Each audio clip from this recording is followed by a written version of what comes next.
موسم گرما میں حدت اور حرارت کے توڑ کے لیے تمام سبزیاں اور پھل گرم تاثیر رکھنے والے پیدا ہوتے ہیں۔ اسی طرح موسم سرما میں پیدا ہونے والی سبزیاں اور پھل ٹھنڈی تاثیر کے حامل ہوتے ہیں۔ لوہا لوہے کو کاٹتا ہے کہ اصول کے مطابق یہ سبزیاں اور پھل انسان کی صحت کے لیے انتہائی مفید ثابت ہوتے ہیں۔ جس طرح قدرت ایک دوسرے کا توڑ پیدا کرتی ہے، ویسے ہی میل بھی پیدا کرتی ہے۔ اگر گرمیوں کے موسم میں ملیریا پھیلانے کے لیے مچھر نمودار ہوتا ہے تو اس سے پہلے ہی مٹھا مارکیٹ میں آ جاتا ہے۔ باقاعدگی سے مٹھے چوسنے والوں کو ملیریا ہوتا ہے اور نہ ہی ٹائیفائڈ۔ ہیضہ پھیلانے والی مکھی کا مقابلہ کرنے کے لیے زیادہ سے زیادہ لیموں اور پیاز استعمال کرنا چاہیے۔ آم کے جوش، حدت اور تندی کو کنٹرول کرنے کے لیے اس کے ساتھ ساتھ جامن بھی آ جاتی ہے۔ کہتے ہیں آپ چاہے ایک جگہ بیٹھ کر سیرو آم کھا جائیں اور ان کے اوپر سے چند جامنیں کھا لیں تو ہر قسم کے مضر اثرات سے محفوظ ہو جائیں گے۔ اسی طرح نمکین کچی لسی بھی آم کی گرمی کے توڑ کے لیے استعمال کی جاتی ہے۔ چودھری قادر بخش نے آموں کی وافر مقدار کے ساتھ اس کے دونوں ممکنہ توڑ بھی ہماری خدمت میں پیش کر دیے تھے۔ یہ آم میرے ذاتی باغ کی سوغات ہیں۔ دسہری آم مجھے بہت پسند ہے۔ وہ کیا کہتے ہیں جناب کہ دانے دانے پر مہر لگی ہوتی ہے۔ آموں کا موسم تقریباً ختم ہونے والا ہے۔ آپ کا نصیب آپ کو یہاں کھینچ لایا، لہٰذا کسی قسم کے تکلف سے کام نہیں چلے گا ملک صاحب۔ ہم نے خوب سیر ہو کر آم کھائے۔ ہم نے آموں سے بھرپور انصاف کرتے ہوئے تمام تر تقاضے نبھا دیے تھے۔ اس دعوت عام سے فارغ ہوئے ہی تھے کہ پتہ چلا چودھری قادر بخش نے جن بندوں کو کام سے دوڑایا تھا وہ واپس آ گئے ہیں اور اپنے ساتھ ایک بوڑھی عورت کو بھی پکڑ لائے ہیں۔ اطلاعات لے کر آنے والے شخص کا نام معراج الدین عرف ماجھو تھا۔ ماجھو، کس مائی کو پکڑ کر لائے ہو؟ چودھری نے اطلاع کنندہ سے پوچھا۔ چودھری صاحب، وہ اللہ رکھی ہے نا، خوشیاں اندھے کی بیوی۔ خوشیاں تو کہیں آنے جانے کے قابل ہے نہیں۔ ہم اللہ رکھی کو حویلی میں لے آئے ہیں۔ اس کی بیٹی چیمو کے بارے میں پتہ چلا ہے کہ وہ 2 دن سے غائب ہے۔ ہو سکتا ہے کہ وہ لڑکی چیمو ہو جس کی لاش ادھر چک جمال کے کھیتوں میں پڑی ملی ہے۔ چودھری قادر بخش نے اپنے بندوں کو روانہ کرنے سے پہلے اس معاملے کے حوالے سے کافی تفصیل سے بتا دیا تھا۔ اس نے تہمکانہ انداز میں ماجھو سے کہا، اللہ رکھی کو ادھر لے کر آؤ۔ پھر وہ ہماری جانب دیکھتے ہوئے الجھن زدہ لہجے میں بڑبڑایا، اگر اللہ رکھی کی بیٹی چیمو 2 دن سے غائب ہے تو اس نے اس بات کو چھپا کر کیوں رکھا ہے؟ میں نے محسوس کیا کہ اللہ رکھی اور چیمو کا ذکر سن کر چودھری قادر بخش کچھ پریشان سا ہو گیا تھا، تاہم میں یہ اندازہ لگانے سے قاصر رہا کہ اس کی پریشانی کا سبب اور نوعیت کیا ہے۔ فوری طور پر میری سمجھ میں یہی آیا کہ وہ چونکہ کوٹلی مراد کا چودھری ہے، اس لیے اس کے گاؤں کی ایک لڑکی کی گمشدگی نے اسے گہری تشویش میں مبتلا کر دیا ہے۔ اللہ رکھی بیٹھک میں داخل ہوئی اور چودھری کے اشارے پر ایک طرف جا کر بیٹھ گئی۔ میں نے محسوس کیا کہ وہ بڑی چپ چپ اور اداس سی تھی۔ میں نے گہری نظروں سے اللہ رکھی کا جائزہ لیا۔ وہ کہیں سے بھی مجھے بوڑھی مائی نظر نہیں آئی۔ میرے اندازے کے مطابق اس کی عمر 40 اور 45 کے درمیان رہی ہوگی، تاہم اداسی اور غمزدگی کی کیفیت نے اس کی عمر میں 5-6 سال کا اضافہ ضرور کر دیا تھا۔ مجھے یہ سمجھنے میں بھی کوئی دقت محسوس نہیں ہوئی کہ وہ جوانی میں بڑی حسین و دلکش رہی ہوگی۔ اللہ رکھی سے ابتدائی پوچھ گچھ چودھری قادر بخش نے ہی کی۔ چیمو 2 دن سے غائب ہے اور تم منہ میں گھنگھنیاں ڈالے بیٹھی ہو اللہ رکھی۔ وہ نظریں جھکائے گہری سنجیدگی سے بولی، چودھری صاحب، مجھے کیا پتا تھا کہ وہ اچانک کہیں غائب ہو جائے گی۔ وہ تو ابھی ماجھو نے… کیا مطلب ہے تمہارا؟ کیا چیمو پچھلے 2 دن سے گھر میں نہیں تھی؟ مجھے بعد میں معلوم ہوا کہ چیمو کا اصل نام شمیم بی بی تھا۔ چودھری صاحب، آپ تو جانتے ہیں اس سال سیلاب نے کیا تباہی مچائی ہے۔ ہمارے گھر کو بھی بہت زیادہ نقصان پہنچا ہے۔ 2 کمروں کی دیواریں تو بالکل ہی بیٹھ گئی ہیں۔ صحن میں بھی پانی بھرا ہے۔ صرف ایک کمرہ سلامت بچا ہے جس میں ہم میاں بیوی نے ڈیرا جمایا ہوا ہے۔ 2 دن پہلے سخی ہمارے گھر آیا تھا۔ پتہ چلا کہ سخی اللہ رکھی کے دیور کا نام تھا۔ اس نے ہمارے گھر کی حالت دیکھی تو کہنے لگا، تم سب لوگ ہمارے ساتھ ہمارے گھر چلو۔ سخی کا گھر قدرے بلندی پر واقع ہے اور سیلاب کے ریلونوں سے بہت کم نقصان پہنچایا ہے۔ میں اور چیمو تو تیار ہو گئی پر خوشیاں اڑ گیا۔ کہنے لگا، یہ وقتی پریشانی ہے، کچھ دنوں بعد دور ہو جائے گی۔ آپ کو تو پتہ ہی ہے جی، دونوں بھائیوں میں زیادہ نہیں بنتی۔ جب خوشیاں نے سخی کے گھر جانے سے صاف انکار کر دیا تو وہ ضد کر کے چیمو کو اپنے ساتھ لے گیا۔ سخی کی 2 بیٹیاں رضوانہ اور سلطانہ چیمو کی ہی عمر کی ہیں اور ان کے ساتھ چیمو کی اچھی بنتی ہے۔ میں نے یہ سوچ کر اسے جانے دیا کہ چلو 2-3 دن وہ ان کے پاس گزار لے گی۔ میں تو اب تک یہی سمجھ رہی تھی کہ چیمو اپنے چاچے کے گھر ہے۔ یہ تو جب ماجھو نے بتایا کہ ادھر چک جمال میں کسی اجنبی نوجوان لڑکی کی لاش ملی ہے اور ایک تھانے دار تفتیش کرتے ہوئے ہمارے گاؤں آیا ہے تو مجھے پریشانی ہو گئی جی۔ چودھری قادر بخش نے اللہ رکھی کی بات مکمل ہونے سے پہلے ہی میرا تعارف کرا دیا۔ یہ ملک صفدر حیات صاحب ہیں، اس علاقے کے تھانہ انچارج، یہی اس سارے معاملے کی تفتیش کر رہے ہیں۔ اللہ رکھی نے نظر اٹھا کر دزدیدہ نظروں سے مجھے دیکھا اور ایک مرتبہ پھر گردن جھکا لی۔ چودھری اللہ بخش نے چونکہ میرا تعارف کرا دیا تھا اس لیے میں فوراً ڈائریکٹ ہو گیا۔ میں نے اپنے سامنے بیٹھی ہوئی ادھیڑ عمر افسردہ عورت کو مخاطب کرتے ہوئے کہا، اللہ رکھی، جب تمہیں ماجھوں کی زبانی پتہ چلا کہ چک جمال میں کسی لڑکی کی لاش ملی ہے اور میں اس لڑکی کا سراغ لگانے وہاں سے کوٹلی مراد پہنچا ہوں تو تم نے کیا کیا؟ چھیموں کا باپ تو اپنی آنکھوں سے مجبور ہے جی، اس کی بینائی اتنی کمزور ہو گئی ہے کہ ہاتھ کو ہاتھ سجائی نہیں دیتا۔ لوگوں نے تو اسے اندھا خوشیہ کہنا شروع کر دیا ہے۔ میں نے خوشیہ کو گھر میں چھوڑا اور سیدھی ماجھو کے ساتھ سخی کے گھر پہنچی۔ وہاں سے مجھے ایک بہت ہی بری خبر سننے کو ملی۔ سخی تو اس وقت گھر میں موجود تھا نہیں، پر اس کی بیوی اور دونوں بیٹیوں نے مجھے بتایا کہ چیمو جس صبح وہاں گئی تھی اسی شام واپس آ گئی تھی۔ اس نے رضوانہ اور سلطانہ سے کہا کہ اس کا دل نہیں لگ رہا، لہٰذا وہ واپس اپنے گھر جا رہی ہے۔ وہ لوگ یہی سمجھ رہے تھے کہ چیمو اپنے گھر میں ہے، اور ہم میاں بیوی کا خیال تھا کہ چیمو اپنے چاچا کے گھر ہے۔ اللہ کرے وہ میری چیمو نہ ہو۔ وہ سے اس کی مراد ظاہر ہے وہی لڑکی تھی جس کی لاش کل صبح ہمیں کھیتوں سے ملی تھی۔ میں نے واقعات اور شواہد کا جائزہ لیا تو سمجھ میں یہ آیا کہ 9 اگست کی صبح چیمو اپنے گھر سے اپنے چاچے سخی کے گھر پہنچی اور پھر اسی شام وہ واپس اپنے گھر آنے کے لیے چاچا کے گھر سے نکلی، لیکن اللہ رکھی کے کہنے کے مطابق وہ گھر نہیں پہنچی۔ وہ دونوں میاں بیوی سمجھتے رہے کہ سخی کے گھر پہ چیمو موجود ہے، اور سخی وغیرہ اس بات پر مطمئن رہے کہ لڑکی واپس اپنے گھر چلی گئی ہے۔ اس کا واضح مطلب یہی تھا کہ چیمو کے ساتھ جو بھی واقعہ پیش آیا تھا وہ 9 اگست کی شام یا رات کو پیش آیا تھا، کیونکہ اگلی صبح یعنی 10 اگست کو ہمیں مبارک علی کے کھیتوں میں سے ایک اجنبی نوجوان لڑکی کی لاش ملی تھی۔ میں نے تفتیش کو آگے بڑھانے سے پہلے ایک بات کی تصدیق کر لینا ضروری سمجھا۔ اللہ رکھی، مجھے نہیں لگتا کہ تمہاری دعا قبول ہو سکے گی۔ مجھے جس لڑکی کی لاش چک جمال کے کھیتوں سے ملی ہے میں اس کا حلیہ بیان کرتا ہوں۔ تم توجہ سے میری بات سنو اور بتاؤ کہ وہ تمہاری بیٹی چیمو پر کتنے فیصد فٹ بیٹھتا ہے۔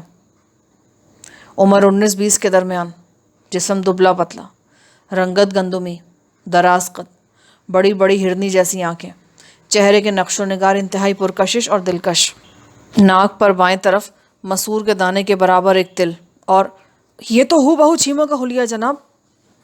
میری بات پوری ہونے سے پہلے ہی چودھری قادر بخش بول اٹھا، پھر اضطراری لہجے میں اللہ رکھی سے بولا، ہے نا اللہ رکھی؟ اللہ رکھی نے جواب دینے کی بجائے رونا شروع کر دیا۔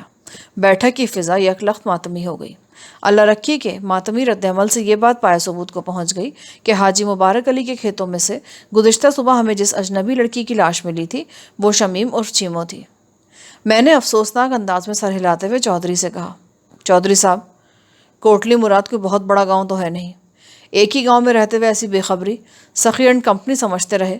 چیمو اپنے گھر چلی گئی اور چیمو کے والدین مطمئن رہے کہ وہ اپنے چاچا کے گھر مزے سے رہ رہی ہے۔ یہ ساری خرابی اس سیلاب کی وجہ سے پیدا ہوئی ہے ملک صاحب۔ سیلاب کے پانی نے جو افراتفری مچائی ہے نا، اس نے ہر بندے کی مت مار دی ہے۔ قدرتی آفات کے نتیجے میں اس نوعیت کے سنسنی خیز واقعات تو رونما ہوتے ہی رہتے ہیں جناب۔ مجھے چودھری کی اس بات سے پوری طرح اتفاق تھا۔ زلزلہ ہو، بادی طوفان ہو یا سیلاب، جب یہ قدرتی آفات نازل ہوتی ہیں تو بڑے ہولناک اور عبرت انگیز واقعات جنم لیتے ہیں۔ مجھے یقین ہو گیا کہ 9 اگست کی شام چیمو کے ساتھ کوئی ایسا خطرناک سانحہ پیش آیا تھا جس کے نتیجے میں وہ بد نصیب لڑکی مردہ حالت میں چک جمال جا پہنچی تھی، اور مجھے اسی سانحے کا پتہ لگانا تھا۔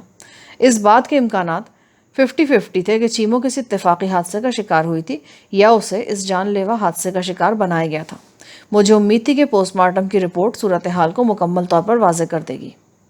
چودھری صاحب، اللہ رکھی تو ہر صورت میں میرے ساتھ چک جمال جائے گی تاکہ اس نامعلوم لڑکی کی لاش دیکھ کر اس کے چیمو ہونے کی تصدیق کر سکے، لیکن کوٹلی مراد سے روانہ ہونے سے پہلے میں سخی اور اس کے گھر والوں کے بھی مکمل بیانات لینا چاہتا ہوں۔ ذرا پتہ تو چلے وہ لوگ اس سلسلے میں کیا کہتے ہیں۔ آپ کو ان لوگوں سے پوچھ تاچھ کرنے کے لیے کہیں ضرورت نہیں ہے جانے کی ملک صاحب، میں سخی محمد اس کے گھر والوں کو در حویلی میں بلا لیتا ہوں۔ چودھری کا آئیڈیا مجھے پسند آیا، لہٰذا میں نے اس سے اتفاق کر لیا۔ اگلے 1-1.5 گھنٹے میں سخی محمد، اس کی بیوی شبانہ اور اس کی دونوں بیٹیوں رضوانہ اور سلطانہ کا میں انٹرویو کرتا رہا۔ میں نے ان سے مختلف زاویوں سے گھما پھرا کر درجنوں سوالات کیے، لیکن کوئی بھی نئی یا اہم بات سامنے نہیں آ سکی۔ ان تمام لوگوں کے بیانات کا لب لباب یہی تھا کہ 9 اگست کی شام جب چیمو اپنے گھر واپس چلی گئی تو وہ مطمئن ہو گئے۔ انہوں نے یہ تصدیق کرنا ضروری نہیں سمجھی کہ آیا وہ اپنے گھر پہنچی ہے یا نہیں۔ ان کے نزدیک کوئی خاص یا اہم بات نہیں تھی، کیونکہ وہ ایک ہی گاؤں میں رہتے ہوئے وہ لوگ ایک دوسرے کے گھر آتے جاتے رہتے تھے، لہٰذا سقی محمد اور اس کے گھر والے بھی اس حوالے سے مطمئن بیٹھے تھے۔ یہ ساری تفتیشی کارروائی چونکہ چودھری قادر بخش کی بیٹھک میں ہو رہی تھی اور وہ وہاں بنفس نفیس موجود تھا، اسی لیے ایک وقفے کے دوران میں نے اس سے کہا، چودھری صاحب، اللہ رکھی اور دیگر لوگوں سے میں نے جو کچھ پوچھنا تھا پوچھ لیا۔ میرا خیال ہے انہیں باہر بھیج دیں تاکہ ہم آپس میں چند اہم امور پر گفتگو کر سکیں۔ اس نے فوراً میری فرمائش پوری کر دی۔ جب بیٹھک میں صرف ہم تینوں رہ گئے تو میں نے چودھری سے پوچھا، آپ کیا کہتے ہیں جناب؟ ملک صاحب، حالات و واقعات کی روشنی میں تو میں اسی نتیجے پر پہنچا ہوں کہ چیمو اس شام اپنے چاچے کے گھر سے نکلی اور اپنے گھر آنے کے بجائے دریا کی سمت نکل گئی۔ آپ جانتے ہیں آج کل یہ دریا کتنا وحشی اور خطرناک ہو رہا ہے۔ اس کے کنارے جگہ جگہ سے ٹوٹ چکے ہیں اور کناروں کے جو حصے سلامت ہیں ان کا بھی کوئی بھروسہ نہیں۔ ممکن ہے چیمو ایسے ہی کسی کنارے کے حصے کو سلامت سمجھ کر اس پر جا کھڑی ہوئی ہو اور پھر اسے پتہ ہی نہ چلا ہو کہ وہ کب کنارے کی مٹی کے ساتھ چیختے چنگھاڑتے دریا میں پہنچ گئی۔ کوٹلی مراد اور چک جمال میں کم از کم 3 میل کا فاصلہ حائل ہے۔ چیمو بیچاری کو تیرنا ویرنا تو آتا نہیں ہوگا، پتہ نہیں وہ کب موت کے منہ میں چلی گئی اور اس کی لاش دریا کے پانی کے ساتھ ساتھ آپ کے علاقے میں جا پہنچی۔ چودھری صاحب، آپ نے حالات و واقعات کا جو تجزیہ فرمایا ہے ان میں چند ایک باتوں پر مجھے سخت اعتراض ہے، جن میں سر فہرست تو یہی ہے کہ چیمو مزے سے ٹہلتے ہوئے دریا کے کنارے پر پہنچی ہوگی۔ اس خونی دریا نے پچھلے چند دنوں سے جو تباہ کاری بپا کر رکھی ہے، اس کے پیش نظر کوئی لڑکی اس کے ہولناک نظاروں سے لطف اندوز ہونے کے لیے ادھر کا رخ نہیں کر سکتی، اور وہ بھی شام کے وقت۔ میں نے اس لڑکی کی لاش کو پوسٹ مارٹم کے لیے روانہ کرنے سے پہلے جائے وقوع پر اس کا اچھی طرح معائنہ کیا تھا اور اس کی حالت سے اندازہ ہوتا تھا کہ وہ پانی میں ڈوب کر نہیں مری۔ آپ اچھی طرح جانتے ہیں چودھری صاحب، ڈوب کر مرنے والے افراد کی لاشوں کا کیا حشر ہوتا ہے۔ اس نوعیت کی موت میں مردے کے جسم میں پانی کی وافر مقدار بھر جاتی ہے، جس کے سبب اس کا پھول جانا ایک لازمی امر ہے۔ علاوہ سے اس کی جلد کے رنگ میں بھی نمایاں تبدیلی رونما ہوتی ہے۔ اس لڑکی کی لاش کی حالت تو یہ بتاتی ہے کہ وہ دریا کے پانی کے ساتھ بہتے ہوئے چک جمال کے کھیتوں میں پہنچی ہے، لیکن یہ کہیں سے ظاہر نہیں ہوتا کہ وہ اس دریا میں ڈوب کر مری ہوگی۔ اب تو ایک ہی قوی امکان باقی رہ جاتا ہے، اور وہ یہ کہ اس لڑکی یعنی چیمو کی لاش کو دریا برد کیا گیا ہو اور وہ لاش پانی کے ساتھ ساتھ تیرتے ہوئے کوٹلی مراد سے چک جمال جا پہنچی ہو۔ اور اس صورت میں یہ سوچنا لازم ہو جاتا ہے کہ چیمو طبعی موت نہیں مری، بلکہ اسے موت کے گھاٹ اتارا گیا ہے اور پھر مردہ حالت میں دریا میں پھینک دیا گیا ہے۔ آپ میری بات سمجھ رہے ہیں نا؟ چودھری نے گمبھیر انداز میں ہوں کی اور کسی گہری سوچ میں ڈوب گیا۔ چودھری صاحب، میں ایک انسان ہونے کے ساتھ ساتھ ایک تھانے دار بھی ہوں، لہٰذا شک کو میرے سوچنے میں بنیادی اہمیت حاصل ہے، اور اسی شک کی بنا پر میں یہ سوچنے کے لیے مجبور ہوں کہ چیمو کو موت کے گھاٹ اتارنے کے بعد دریا میں پھینکا گیا تھا، یا دوسرے الفاظ میں آپ یہ کہہ سکتے ہیں کہ جب وہ دریا میں اتری، یعنی اس کا بدن دریا میں اترا، تو وہ زندگی سے خالی ہو چکا تھا۔ خیر، بس آج شام تک کی بات ہے۔ پوسٹ مارٹم کی ابتدائی رپورٹ شام سے پہلے کسی وقت مجھے موصول ہو جائے گی، پھر یہ حقیقت واضح ہو جائے گی۔ میں آپ کی بات سے مکمل اتفاق کرتا ہوں ملک صاحب، اور میری دلی خواہش ہے کہ اگر واقعی چیمو کو قتل کیا گیا ہے تو اس کے قاتل کو آپ جلد از جلد گرفتار کر لیں۔ بتائیں، اس سلسلے میں آپ کے ساتھ کیا تعاون کر سکتا ہوں؟ فی الحال آپ صرف اتنا تعاون کریں کہ ہمارے تھانے پہنچنے کا بندوبست کر دیں۔ ہم دونوں سائیکلوں پر سوار ہو کر یہاں پہنچے تھے، لیکن واپسی میں اللہ رکھی بھی ہمارے ساتھ ہوگی، لہٰذا کسی تانگے وغیرہ کا انتظام ہو جائے تو بہت اچھی بات ہے۔ حویلی میں میرے ذاتی استعمال کا تانگا موجود ہے جی، آپ لوگ اس تانگے میں بیٹھ کر جا سکتے ہیں، پر میری ایک چھوٹی سی درخواست ہے جناب۔ جی فرمائیں چودھری صاحب۔ کھانے کا وقت ہو گیا ہے اور کھانا بھی بالکل تیار ہے، میں آپ کو کھانا کھائے بغیر جانے نہیں دوں گا۔ وہ خلوص بھرے لہجے میں بولا۔ کھانے کو جی تو نہیں چاہ رہا تھا، لیکن میں چودھری قادر بخش کی پرخلوص پیشکش کو ٹھکرا نہ سکا اور اس کی فرمائش پوری کر دی۔ وہ ایک سجا سجایا تانگا تھا۔ ظاہر ہے چودھری قادر بخش کی ذاتی سواری کی سجاوٹ تو لازمی بات تھی۔ واپسی کے سفر میں سقی محمد بھی ضد کر کے ہمارے ساتھ شامل ہو گیا۔ وہ متوفیہ چیمو کا سگا چاچا تھا، لہٰذا میں اسے روک نہ سکا۔ پھر یہ کہ چیمو اس کے گھر سے نکلنے کے بعد لاپتہ ہوئی تھی، میں نے یہ سوچ کر اسے اپنے ساتھ رکھ لیا کہ ضرورت پڑنے پر اس سے مزید پوچھ گچھ کروں گا۔ تانگے کی اگلی سیٹ پر میں بیٹھا تھا اور پچھلی سیٹ پر اللہ رکھی سر جھکائے خاموش بیٹھی تھی۔ حاجی مبارک علی اپنی سائیکل پر تھا، جبکہ میری سائیکل سخی محمد نے سنبھال لی تھی۔ کوچوان صدیق بڑی مہارت سے دریا کے کچے کنارے کے ساتھ تانگے کو آگے بڑھا رہا تھا۔ حویلی میں پوچھ گچھ کے دوران جب اس بات کی تصدیق ہو گئی کہ نامعلوم لڑکی چیموں ہی ہے تو اللہ رکھی نے زور و شور سے رونا شروع کر دیا تھا، لہٰذا مجھے چودھری سے کہہ کر اسے بیٹھک سے باہر بھجوانا پڑا تھا۔ اب وہ بالکل خاموش بیٹھی تھی۔ اس کا مطلب یہی تھا کہ وہ اپنے رونے کا کوٹا پورا کر چکی ہے، یا اگر تھوڑا بہت باقی بچا ہے تو وہ بیٹی کی لاش کو دیکھ کر رو لے گی، کیونکہ ابھی تو زبانی کلامی تصدیق ہوئی تھی۔ اللہ رکھی کا چیموں کی لاش کو اپنی آنکھوں سے دیکھنا باقی تھا۔ اللہ رکھی بالکل میرے عقب میں نہیں بیٹھی تھی، بلکہ وہ تانگے کی پچھلی نشست کے کونے میں ٹکی ہوئی تھی۔ ہم دونوں کی پوزیشن ایسے زاویے کی تھی کہ میں گردن موڑ کر بآسانی اس سے گفتگو کر سکتا تھا۔ میں نے کھنکار کر گلا صاف کیا، پھر اللہ رکھی کی طرف دیکھتے ہوئے دھیمے لہجے میں کہا، شاہی سواری میں بیٹھ کر سفر کرنا کیسا لگ رہا ہے؟ یہ غیر متعلق سوال تھا۔ اس نے چونک کر مجھے دیکھا اور پھر بھررائی ہوئی آواز میں جواب دیا، اگر انسان کے دل میں سکون ہو تو پیدل چلنا بھی ہوائی گھوڑے کی سواری لگتا ہے تھانے دار صاحب، مگر اس وقت چودھری صاحب کا یہ آرام دہ تانگا مجھے کانٹوں بھرا بستر محسوس ہو رہا ہے جی۔ میرے دل کی حالت کا شاید آپ کو اندازہ نہیں ہے۔ اچھی طرح اندازہ ہے اللہ رکھی، میں جانتا ہوں کہ اس وقت تمہارے دل پر کیا گزر رہی ہوگی۔ مجھے یقین آ گیا کہ آپ میری کیفیت کو بڑی اچھی طرح سمجھ رہے ہیں۔ ہمدردی اور خلوص کے دو بول انسان کو ایک دوسرے کے قریب کر دیتے ہیں۔ اس بات کا اندازہ عملی تجربے سے گزرنے کے بعد ہی لگایا جا سکتا ہے۔ میں نے محسوس کیا کہ اللہ رکھی مجھ پر بھروسہ کرنے لگی ہے۔ اللہ رکھی، سچ سچ بتاؤ، یہ تمہارا دیور کیسا آدمی ہے؟ آپ سخی محمد کی بات کر رہے ہیں نا؟ کیا تمہارے ایک سے زیادہ دیور ہیں؟ نہیں، وہ الجھن زدہ لہجے میں بولی، یہی ایک دیور ہے۔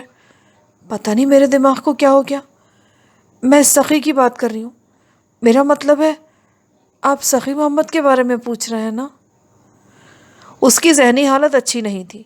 میں نے بڑے رسان سے کہا، ہاں، میں ایسی سخی محمد کی بات کر رہا ہوں جو اس وقت ایک سائیکل پر سوار ہو کر ہمارے تانگے کے پیچھے پیچھے آ رہا ہے۔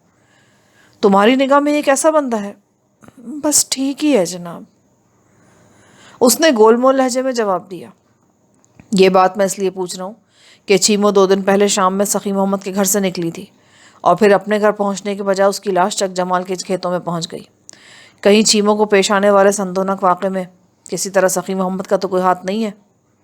نہیں جناب، مجھے نہیں لگتا کہ سخی محمد کا اس معاملے میں کوئی ہاتھ ہوگا۔ وہ اس قسم کا بندہ نہیں ہے۔ اور اس کے گھر والوں کے بارے میں تمہارا کیا خیال ہے؟ میرا مطلب اس کی بیوی اور بیٹیاں؟ نہیں تھانے دار صاحب، مجھے ان میں سے کسی پر شک نہیں۔ ٹھیک ہے، ان پر شک نہیں۔ گاؤں کے کسی اور بندے کو اس معاملے میں ملوث سمجھتی ہو تو اس کے بارے میں بتاؤ۔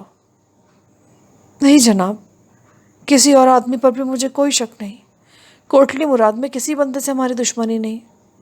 دیکھو اللہ رکھی، اگر تمہاری بیٹی چیمو کسی اتفاقی حادثے کے نتیجے میں دریا میں گر گئی ہوتی اور پانی میں ڈوبنے کے سبب اس کی موت واقع ہوئی ہوتی تو اس کی لاش اتنی اچھی حالت میں نہیں مل سکتی تھی جیسے کہ چک جمال کے کھیتوں میں پڑی ملی ہے۔